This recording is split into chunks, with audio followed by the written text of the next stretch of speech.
The war that many expected would end in weeks has now dragged on for months, 7 to be precise.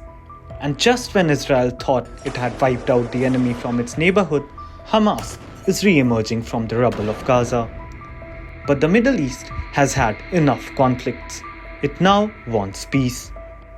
So the Arab League leaders are meeting in Bahrain to formulate a peace and a post-war plan for Gaza.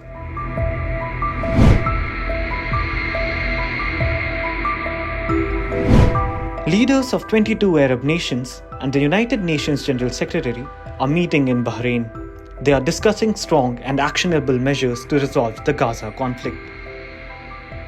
On the table is an international peace conference in the coming months, discussions over the deployment of international protection and peacekeeping forces in the Palestinian territory, and rebuilding international momentum to revive the two-state solution.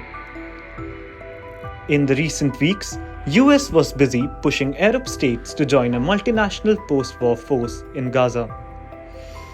The planned peacekeeping force would be deployed in Gaza once the war ends. Such a force would aim to fill the vacuum until a credible Palestinian state and security apparatus is in place. The US has been discussing the plans with Arab states like Egypt, the UAE, and Morocco. However, President Joe Biden is not willing to deploy American troops to lead such a force in Gaza. So far, even US allies in the region have rejected to be part of such an initiative.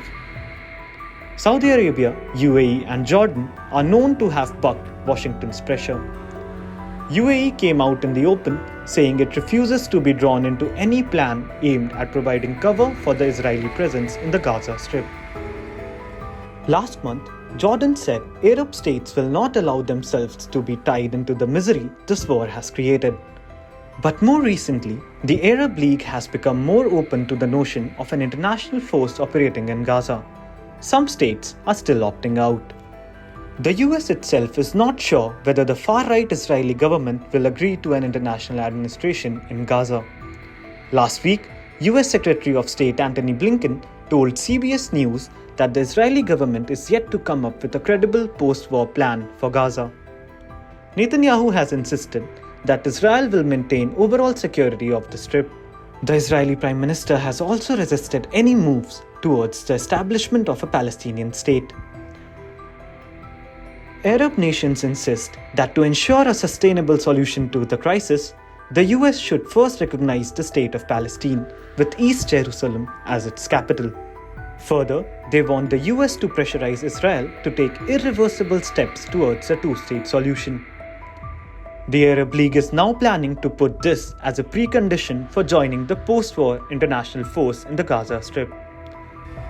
Although diplomacy is at work in the Arab capitals from Cairo to Manama, it has failed to bring any relief to the Palestinians in Gaza, as Israel expands its attacks and is bracing for more fighting.